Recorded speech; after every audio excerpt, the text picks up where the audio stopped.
mau gue pelayanan sampai gue tipes sekalipun setiap hari untuk membalas budi pengorbanan Tuhan Yesus tuh nggak bakal bisa. Pelayanan untuk orang asing itulah pelayanan yang sebenarnya, itu pelayanan yang sesungguhnya. Kita bisa asal tergerak dari hati.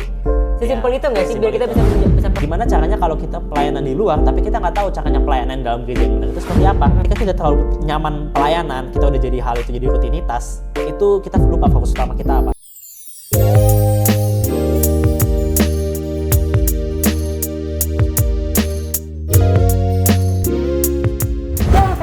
Kembali lagi di program Fit Minute Building Fit in Minutes bersama aku Angel yang akan menemani Fit Fam selama 30 menit ke depan.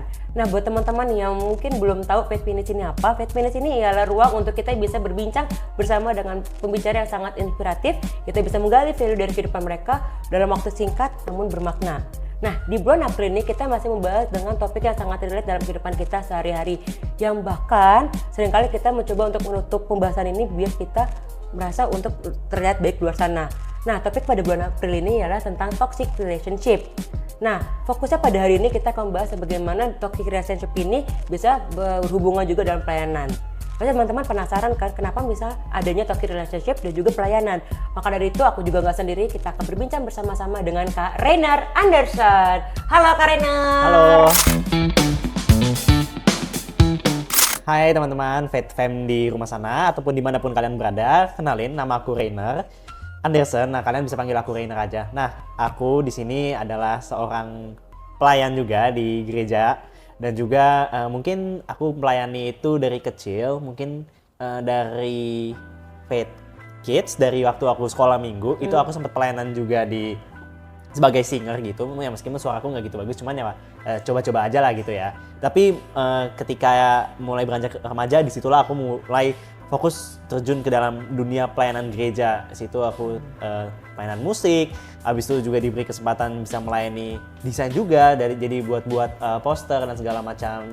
Dan juga puji Tuhannya sampai saat ini masih aktif melayani di gereja gitu. Puji Tuhan, kayak gue sama lu tuh kita berteman dari umur masih kecil ya, Fit masih Kids segini ya? Masih segini. Dan gue baru tahu per hari ini, lu pertama kali pelayanan di Mawar Sore itu ialah jadi singers. Jadi gue baru jadi tahu singer kids, jadi singer kids. Ya itu waktu itu udah lama banget gitu. Waktu itu sempat ditahan-tahan, awalnya itu udah mau naik remaja, tapi sempat ditahan-tahan tetap melayani di kids. Biar melayani di sekolah minggu ya. Iya, cuman gue rasa kayak oh ya udah tetap mau naik remaja aja nih, karena usianya juga udah mulai remaja kan. Dan ya akhirnya mulai naik lagi remaja dan nggak lanjut pelayanan di kids waktu itu gitu. Mungkin ya tadi mungkin kita udah temenan juga dari kecil juga ya, dari segini dan maksudnya temenannya tuh juga karena pelayanan juga kan. Betul, gitu. Berangkat dari pelayanan. Benar. Jadi kan kalau lu sempat bilang lu udah pelayanan dari Faith Kids, dari Faith Kids bahkan sampai Faith Youth juga, berarti lu udah coba berbagai macam bidang pelayanan. Benar. Dengan selama lu udah mencoba semua bidang pelayanan ini, menurut lu Niner, apa sih arti kata pelayanan sendiri dan kenapa harus kita jalani dalam kehidupan kita sehari-hari? Oke, kalau menurut gue ya, kalau misalkan orang tanya pelayanan itu apa sih buat gue, dan ini yang selalu gue jawab dari dulu sampai sekarang. Menurut gue akan selalu seperti ini yang gue jawab. Menurut gue pelayanan itu tuh sebagai sebuah ucapan syukur. Kenapa ucapan syukur? Karena kita hidup saat ini dengan segala talenta yang kita punya, dengan segala bakat yang kita punya, pengalaman hidup yang kita udah lalui, terus berkat-berkat Tuhan, maksudnya dengan ya tadi talenta, terus habis itu pengalaman hidup, mungkin kita diberkati dengan keluarga yang mendukung kita pelayanan, mungkin kita diberkati juga dengan teman-teman yang mendukung kita pelayanan juga. Pokoknya semua berkat-berkat itu yang kita alami, yang aku dapatkan, yang aku lalui, itu semuanya itu adalah bentuk ucapan syukur aku. Jadi aku melayani itu karena ucapan syukur tadi atas berkat-berkat yang Tuhan berikan. Nah, ya tadi yang aku bilang juga, fisik yang sehat. Mungkin kita punya minat, mungkin kita punya bakat, mungkin kita punya kemampuan, skill yang kita bisa bermain musik apapun itu, atau mungkin menggambar, atau mungkin keuangan, manajemen, apapun skill yang kita punya, ya itu bentuk ucapan syukur gua ke Tuhan. Dan juga mungkin karena pengorbanan Tuhan Yesus buat kita juga ya, karena sudah layak dan sewajarnya kalau kita hidup untuk melayani. Karena apa? Tuhan tuh udah mati buat kita. Tuhan tuh hidup. Kalau kita lihat di Alkitab ya Tuhan hidup melayani murid-muridnya. Kalau ya Tuhan hidup untuk melayani ya sudah sewajarnya kita sebagai murid-muridnya juga ikut melayani gitu. Jadi bentuk ucapan syukur sekalipun gue tahu nggak akan pernah sekalipun ucapan syukur ya, bukan balas budi. Membalas ya. Iya, bukan balas budi. Karena mau gue pelayanan sampai gue tipes sekalipun setiap hari untuk membalas budi pengorbanan Tuhan Yesus tuh nggak bakal bisa. Betul. Jadi bentuk ucapan syukur gitu. Benar, berarti salah satu bentuk lu pelayanan itu adalah dalam mengucap syukur. Benar. Karena gue sempat ngobrol juga salah satu pelayan, kalau misalnya kita pelayanan buat apa? Kalau buat membalas budi, ketika kita sudah balas lalu what's next, bener kan? What's next Iya. gitu. Maksudnya makanya pelayanan itu nggak punya end-nya, nggak punya goals-nya. Itu ya mungkin nanti kita bahas lebih dalam lagi di podcast hari ini ya gitu ya. Kayak pelayanan itu nggak akan ada habisnya gitu. Nggak akan ada end-nya. Betul, nggak akan ada habisnya karena bagaimanapun pelayanan itu dalam bentuk ucapan syukur. Ya, ucapan syukur. Oke, kalau misalkan Dinar, lu udah pelayanan dalam bentuk ucapan syukur tadi, terus lu udah pelayanan dalam bidang berbagai manapun, dalam bentuk apapun pelayanannya. Misalkan kalau cara kita nih dalam pelayanan di tempat asing. Karena kalau kita tadi yang udah kita sempat mention di awal, kalau kita tuh pelayanan udah memang di gereja kita, dari gereja lokal kita dari kecil, terus udah sampai sekarang kita juga pelayanan. Kalau misalkan kita ditempatkan pelayanan di tempat yang asing dengan konsep pelayanan atau mungkin di tempat yang tidak menerima kita. Dalam satu tempat kita pelayanan tapi tempat ini malah nggak menerima kita. Ya, oke. Gue jawab ya. Mungkin kalau mungkin kalau pelayanan di gereja lokal, let's say kayak kita pelayanan di GBI Marsaron, itu gampang ya. Maksudnya gampang buat kita merasa nyaman gitu. Kayak karena ini gereja lokal kita dari kecil di sini. Let's say itu kayak rumah kedua kita gitu. Tapi mungkin ini susah pertanyaannya nih. Kenapa? Karena menurut gue pelayanan sejati itu erat dan kental kaitannya dengan orang asing, dengan dengan tempat yang asing. Karena saat kita pertama melayani pun kita melayani pertama kali, itu pun juga bahkan rekan-rekan sepelayanan kita pun asing buat kita.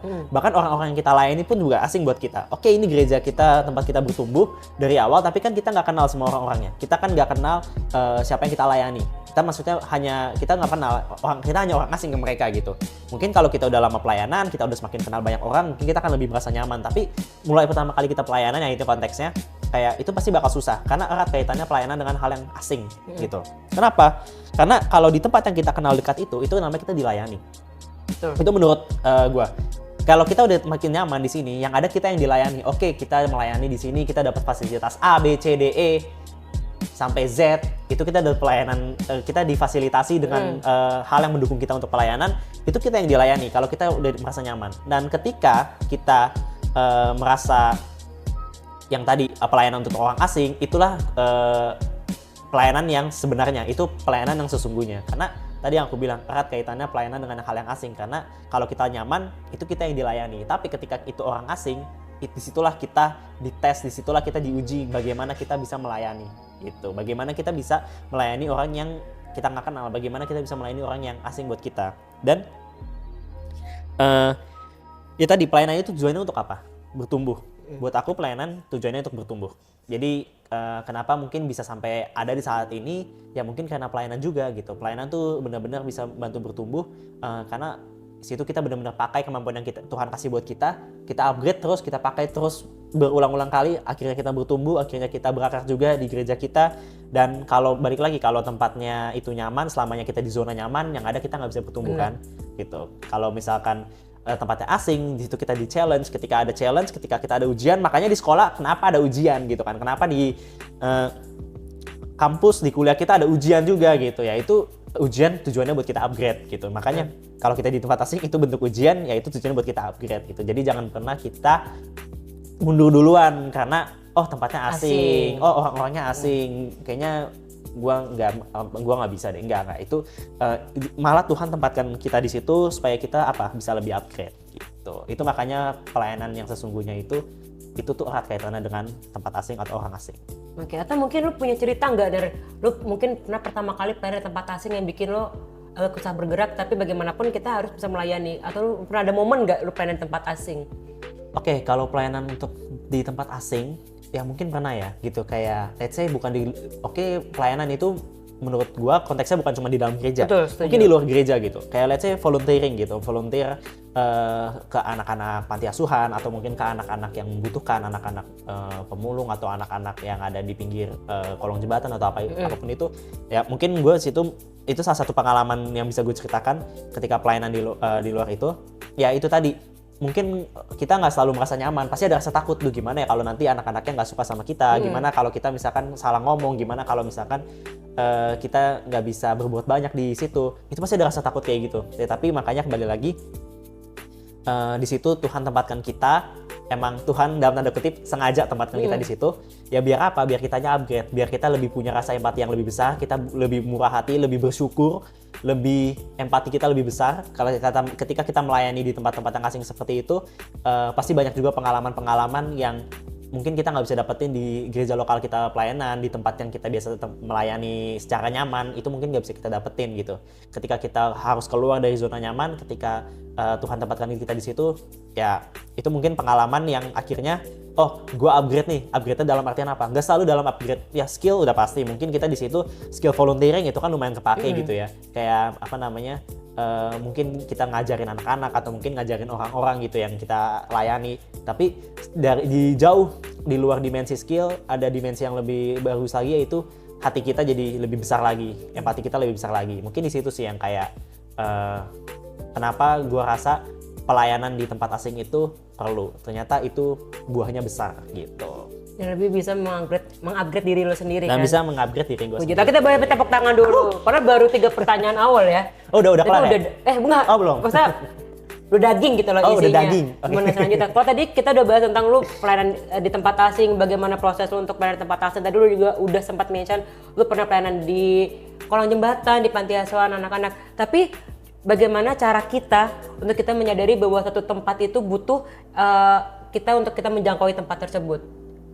Oke, kalau ngomongin soal penjangkauan gitu, gue percaya ada satu hal yang namanya panggilan gitu.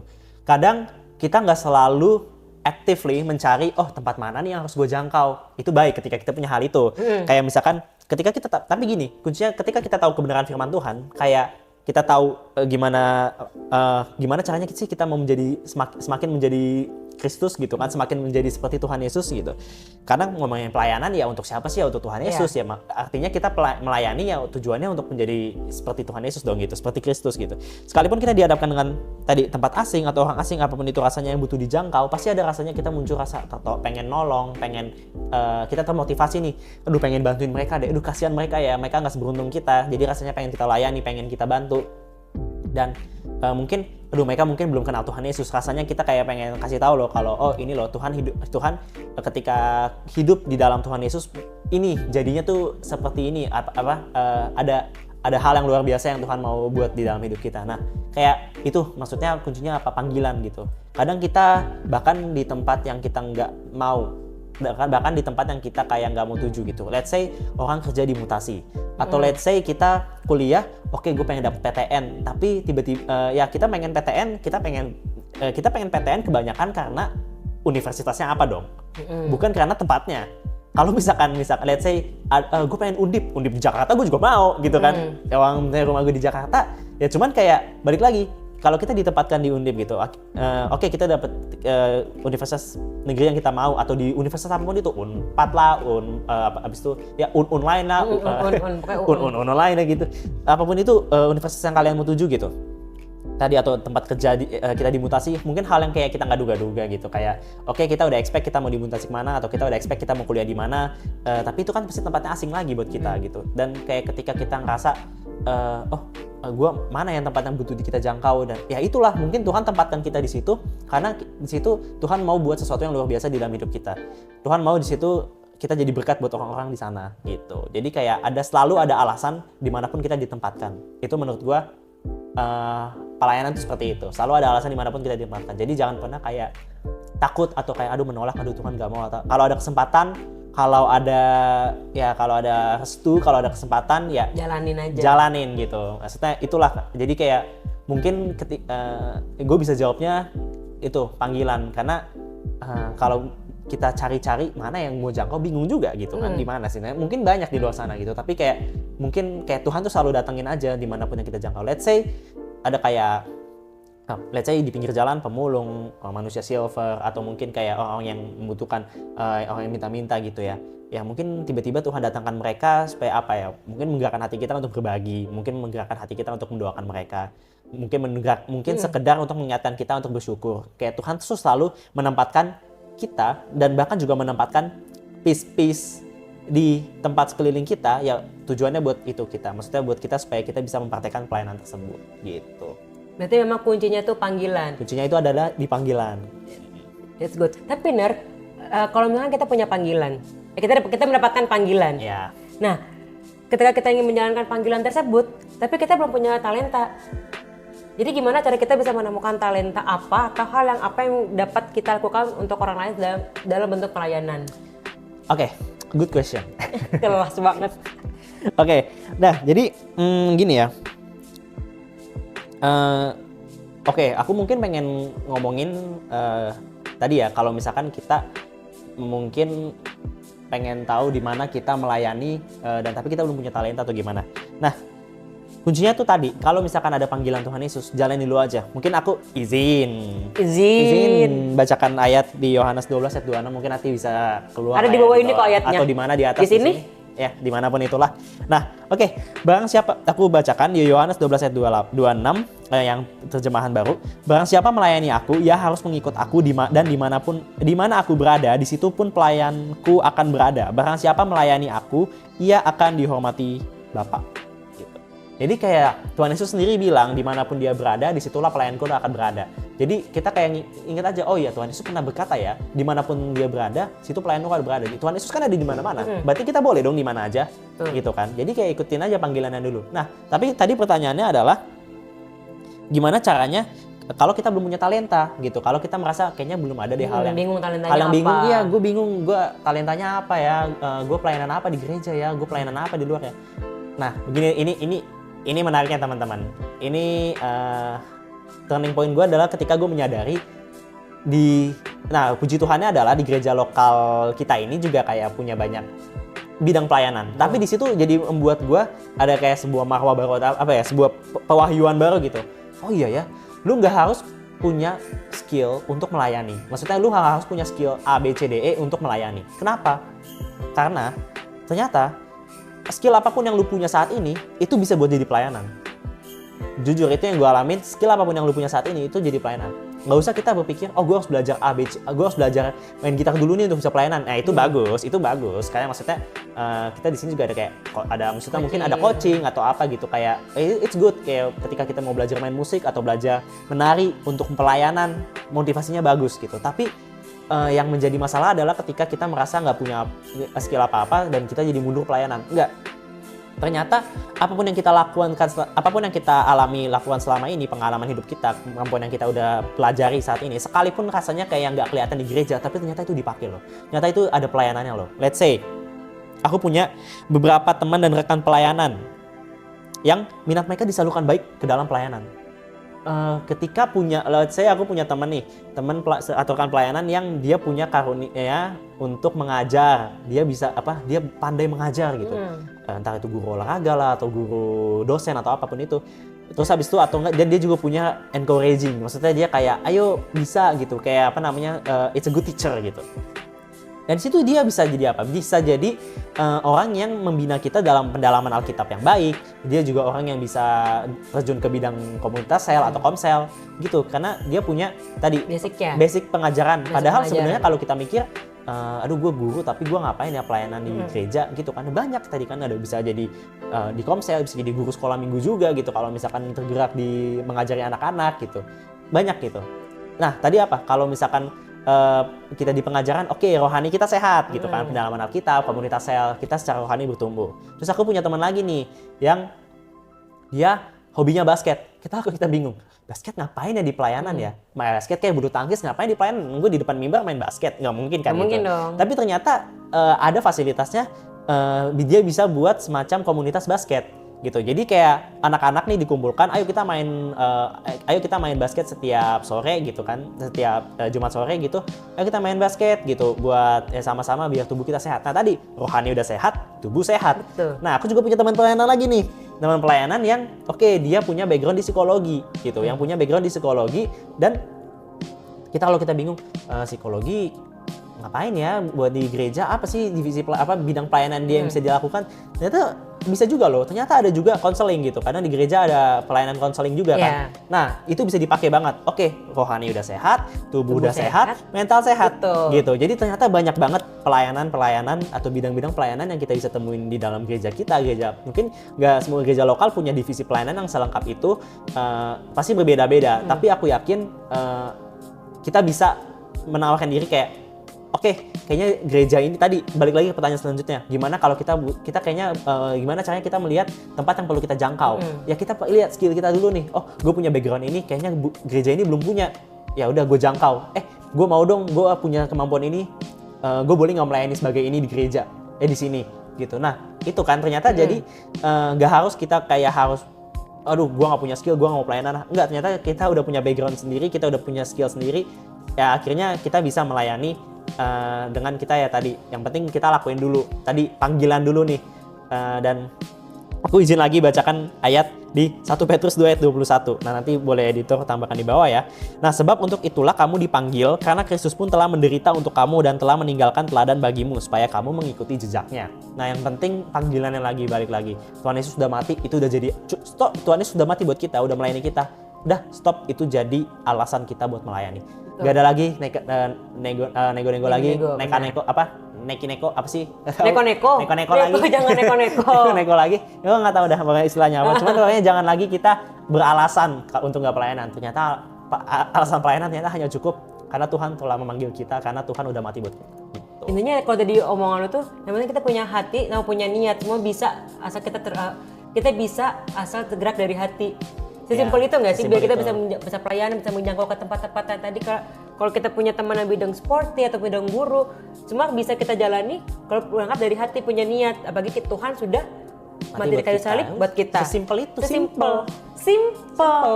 Betul. Nah, tapi Ner, haus gak Ner? Gue tahu. Boleh kita minum dulu kali ya. Kalau gue gini. Iya. Memang ini emang culture-nya Ner. Oke, kita lanjutkan podcast culture kita ini.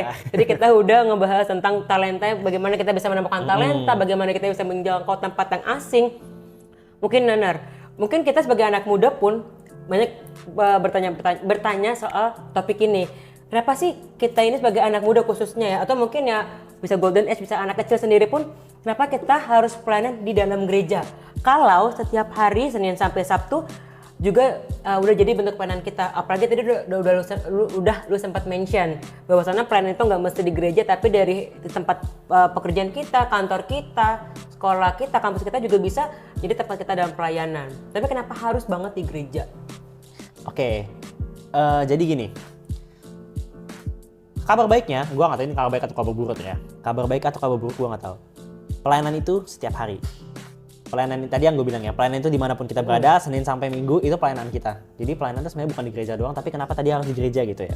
Nah, izin bacakan ayat di bawah, nanti editor bisa tambahkan lagi. Aduh maaf banget ya kalau misalkan kebanyakan ayat, tapi itulah dasar kehidupan kita kan firman Tuhan gitu ya. Buku panduan kita memang dari firman Tuhan. Yes Lord. Kolose 3 ayat 23. Ini mungkin jadi ayat andalan kita, ayat yang udah pernah banyak didengar orang, mungkin jadi ayat pegangan buat pelayanan kita. Apapun yang juga aku izin bacakan. Apapun juga yang kamu perbuatlah dengan segenap hatimu seperti untuk Tuhan dan bukan untuk manusia. Nah, jadi menurutku pelayanan yang sejati itu memang bukan di atas mimbar, bukan di balik di balik gedung gereja atau apapun itu. Dan the real challenge is when we are on the outside gitu. Ketika kita ada di luar, ketika kita mempraktekkan kehidupan kita di luar gitu, ya itu the real challenge-nya. Nah, tapi tadi kenapa pelayanan itu paling penting di gereja ya? Tadi karena balik lagi, di gereja itu adalah tempat kita buat bertumbuh, tempat kita buat mengenal Tuhan Yesus. Wadahnya gitu. Gimana kita melayani di luar, di kehidupan sehari-hari kita, kalau kita nggak mengenal Tuhan Yesus? Gimana caranya kalau kita pelayanan di luar, tapi kita nggak tahu caranya pelayanan dalam gereja yang benar itu seperti apa? Gitu. Kadang kita ngelihat, dia pelayanan, tapi kehidupannya di gereja sama di luar itu beda. Nah, orang yang pelayanan di gereja aja, dia kehidupannya bisa berbeda dengan orang yang ada di luar gereja. Gimana yang misalkan let's say nggak pelayanan di gereja, gimana caranya dia mempraktekkan pelayanan di luar kalau dia nggak tahu cara melayani yang benar itu seperti apa. Di gereja itu adalah wadah, adalah tempat di mana kita belajar nih, gimana caranya melayani gitu. itu adalah tempat paling gampang menurut gua. Kenapa? Kenapa paling gampang? Karena di situ orang-orangnya adalah orang-orang yang menerima kita, sama-sama umat Kristen, sama-sama ya kan, sama-sama orang-orang yang let's say seagama dengan kita, seumat dengan kita gitu. Merasa kita satu tubuh satu anggota tubuh Kristus gitu kan. Oke, sama-sama kita gandengan tangan. Itu adalah pelayanan yang paling gampang, itu adalah di gereja. Dan pelayanan yang paling sulit itu adalah ketika kita di luar gereja, bertemu dengan banyak orang-orang yang mungkin gak menerima kita, bertemu dengan orang-orang yang mungkin belum mengenal Tuhan Yesus. Itulah pelayanan yang sesungguhnya tuh di situ. Itu yang menjadi tantangan kita tuh di situ. Makanya kenapa harus pelayanan di gereja, ya itu setiap hal butuh pondasi. Setiap hal butuh wadah, setiap hal butuh basicnya dulu gitu. Benar-benar bagaimanapun kita hidup berangkat dari fondasi, dari wadah. Baru kita bisa praktekkan di luar hari Minggu, di luar gereja. Benar-benar. Gitu. Setuju banget. Tapi lu haus nggak sih, Ner? Haus. Lagi kita minum. Tapi kita minum lagi nggak sih? Minum dulu. Boleh. Kayaknya banyak ngomong gue, tapi kok lu juga haus sih? Loh, kita kan biasa, kita kan biasa, jadi emang udah connect. Lu haus, gue rasa lu udah haus banget. Oke, connect aja ya. Nah, sekarang kita coba sedikit main, sebenarnya nggak main sih, kita pengen tahu nih skala prioritas lu nih, misalnya standar prioritas lu, sebenarnya pelayanan ini tuh masuk dalam ranking di urutan keberapa sih? Dan gimana cara kita menyikapi sesama pelayan yang tidak menganggap pelayanannya adalah sebuah prioritas, yang dimana kadang tuh efeknya sangat mempengaruhi keberlangsungan berjalannya ibadah di gereja. Apakah itu mengganggu keberlangsungan pelayanan? Jujur. Nggak izin. Jujur. Gue kalau disuruh ranking pelayanan itu ranking berapa, sebenarnya gue bingung sih. Bingung banget. Kayak maksudnya selalu bingung. Lu bingung? Bingung. Kayak pelayanan itu ranking keberapa sih? Karena gue nggak bisa ranking pelayanan itu keberapa, karena pelayanan itu begitu terintegrated dalam seluruh aspek kehidupan gitu. Terlalu kayak berkesinambungan terus sama kehidupan kita sehari-hari, dalam keluarga, dalam tadi yang gue bilang kan, maksudnya kayak dalam kuliah, dalam kita jadi gimana cara kita jadi berkat, gimana kita melayani dalam hubungan pertemanan, mungkin hubungan pacaran atau percintaan, hubungan kita dengan keluarga, itu kita juga melayani, gimana kita membantu mereka, gimana caranya kita serve mereka gitu, gimana cara kita mempraktekkan sifat-sifat Tuhan Yesus dalam kehidupan kita. Itu. Jadi gue nggak bisa ranking kayak pelayanan itu sebenarnya ranking keberapa gitu. Tapi yang paling penting adalah yang pengen gue highlight di sini adalah tadi ya, kenapa ketika tidak ada orang sama yang pelayan yang tidak memprioritaskan pelayanan. Ada pelayan yang ternyata nggak memprioritaskan pelayanan as much as we do gitu. Yes. Maksudnya kayak oke, gue paham banget, dan makanya itu gue nggak pernah permasalahkan. Gue secara pribadi, mungkin di sini teman-teman belum tahu, tapi di sini gue berkesempatan untuk memegang sebagai ketua di Community gitu, divisi komunitas muda. Ya, puji Tuhan banget.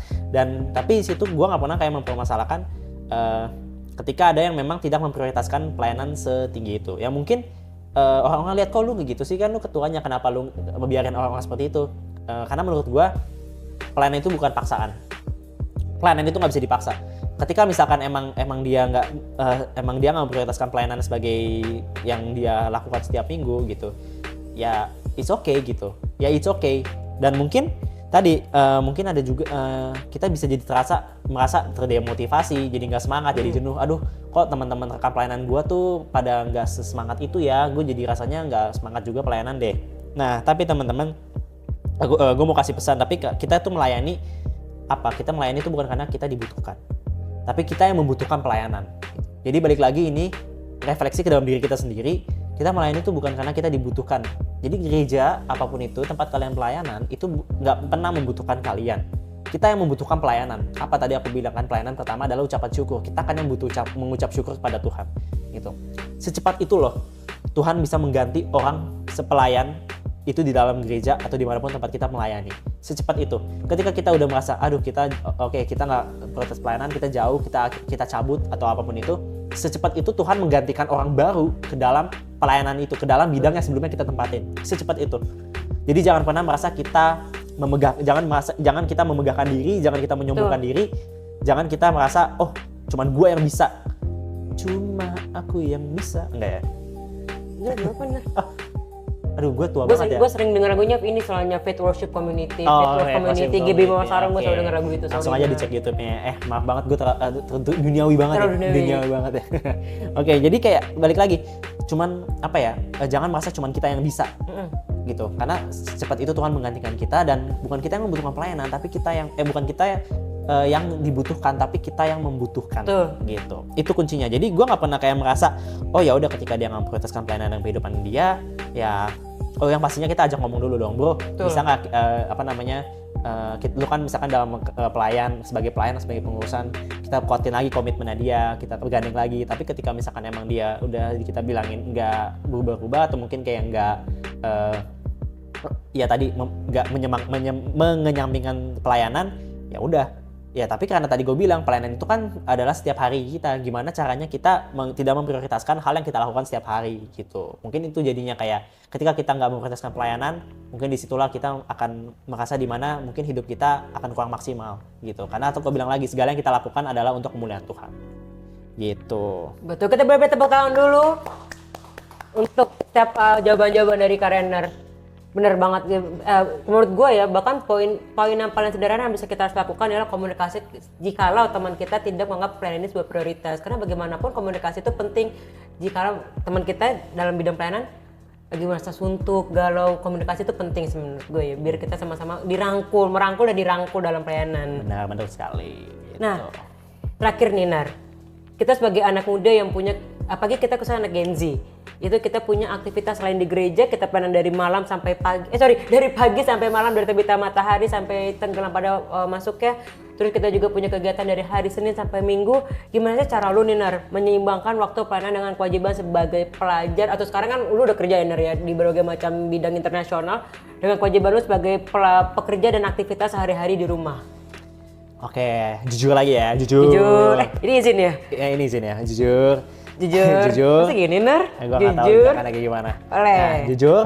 Oke, kalau ngomongin soal tadi gimana caranya membagi waktu yang sebenarnya udah bener-bener padat nih. Weekdays kita udah full kerja hari Senin sampai Jumat. Tambah lagi pelayanan weekend gitu kan, pelayanan di gereja. Aduh, rasanya tuh kayak bener-bener gak ada waktu untuk istirahat. Ya, maksudnya gue pun juga merasakan itu dan gue masih berjuang untuk di dalam hal itu, dalam menyeimbangkan kehidupan pelayanan di gereja dan juga ya tadi pelayanan sehari-hari, bekerja dan juga ya berlaku sebagai anak dalam keluarga, sebagai ya apapun itu posisi yang kalian tempati dalam kehidupan saat ini gitu. Nah, tapi kembali lagi kayak Oke, mungkin ada rasanya kita burn out, ada rasanya kita jenuh, ada rasanya kita capek. Itu pasti, itu wajar, itu lumrah, manusiawi gitu kan. Itu udah pasti kita akan merasakan hal-hal itu. Dan aku pun juga pernah merasakan burn out itu, merasakan rasanya kok pelayanan cuma sebagai rutinitas gitu. Pernah banget kayak pelayanan ya udah setiap hari Sabtu datang latihan, minggunya pelayanan, minggu depannya sama, minggu depannya lama, selama 52 minggu. Jatuhnya kayak rutinitas ya. Iya, gimana rasanya kita nggak merasa itu sebagai rutinitas gitu kan. Itu kita lakukan setiap minggu dan pasti rasanya kayak ada rasanya jenuh dan rasanya itu. Dan rasanya pasti kayak ya tadi merasa burn out gitu ya. Sama sebenarnya konteksnya tuh sama ketika tadi ada pelayan yang mungkin tidak memprioritaskan pelayanan gitu. Pasti karena dia punya prioritas hal-hal yang lain gitu. Tapi kayak yang ngeliat lagi, ketika misalkan kita tadi ada pelayanan mungkin yang tidak memprioritaskan pelayanan, akhirnya dia keluar dan akhirnya ada kekosongan di dalam pelayanan kita, di dalam kepengurusan kita.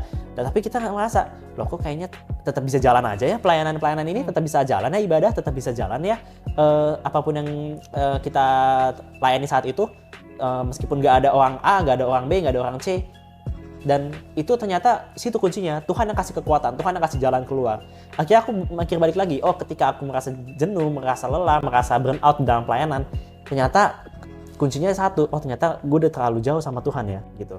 Ternyata pelayanan itu bukan menjadi kunci atau jaminan kita dekat sama Tuhan. Malah itu jadi ujian yang berat, malah itu jadi tantangan yang berat, yang lebih berat. Ternyata seorang pelayan itu harus lebih berusaha lagi untuk dekat sama Tuhan. Karena kehidupan kita terlalu dekat sama Tuhan, kita rasanya kehilangan arah. Ketika kita kehidupannya udah terlalu nyaman sama sesuatu, kita udah jadi kehilangan fokus utama kita apa. Biasa gitu ya, ketika kita udah terlalu, let's say kita pengen ke kafe, kita ngelihat, kita pengen minum kopi Americano gini, kopi Americano, ngeliat, buset sofanya nyaman bener. Udah kita duduk dulu aja, tidur.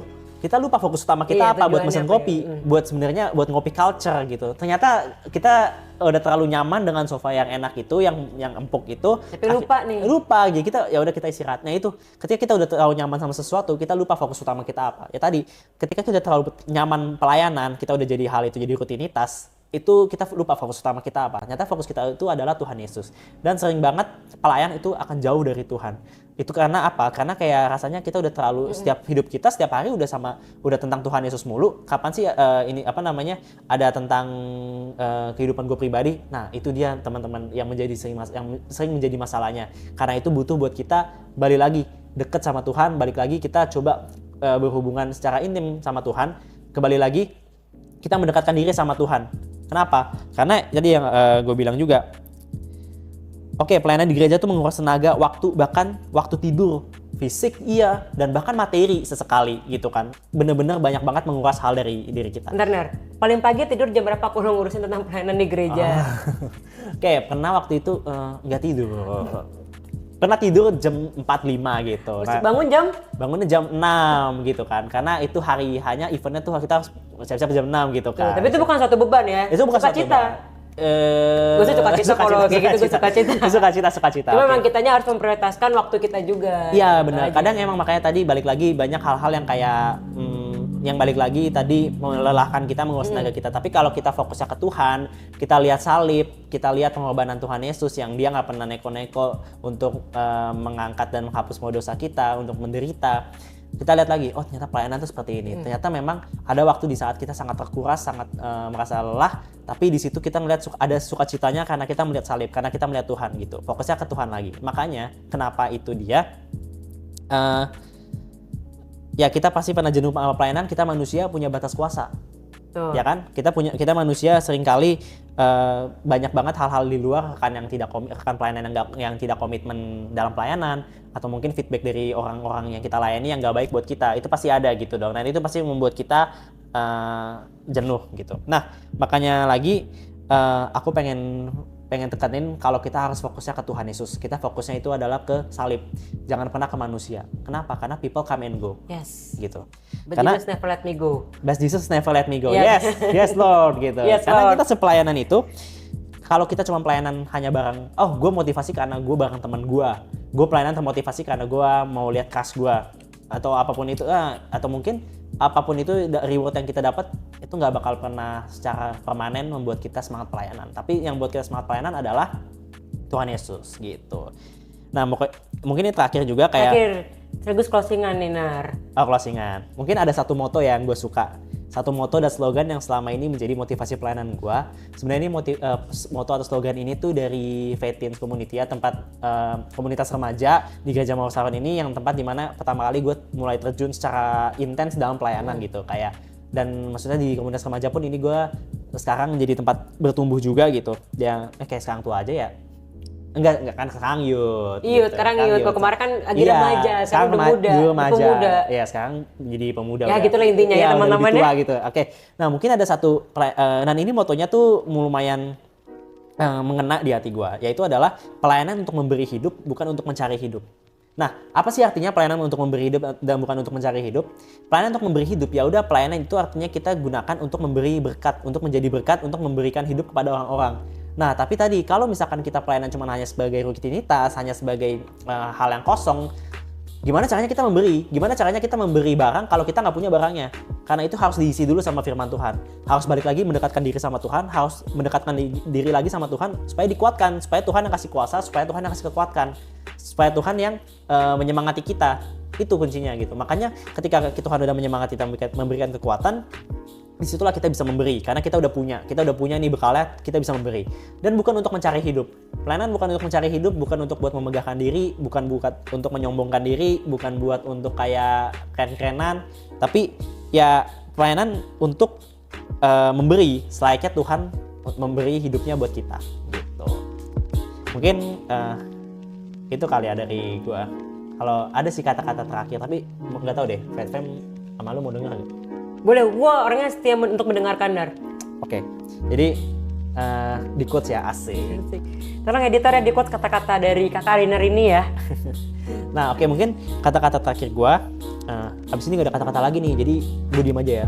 Boleh, atur seasik mungkin deh. Oke, jadi kata-kata terakhir nih buat dari gue, mungkin dalam pelayanan tuh sangat wajar dan lumrah buat kita merasa capek, buat kita merasa lelah. Dan tidak semangat, karena ya tadi gesekan dalam pelayanan, omongan dari orang luar, omongan dari pihak luar yang mungkin akan membuat kita terdemotivasi. Tapi kuncinya cuma satu, kita lihat lagi ke arah salib, fokus kita ke Tuhan. Karena Tuhan yang beri kita hidup, Tuhan yang kasih kita talenta, Tuhan yang kasih kita kekuatan. Itu kuncinya teman-teman. Jadi kalau Tuhan kita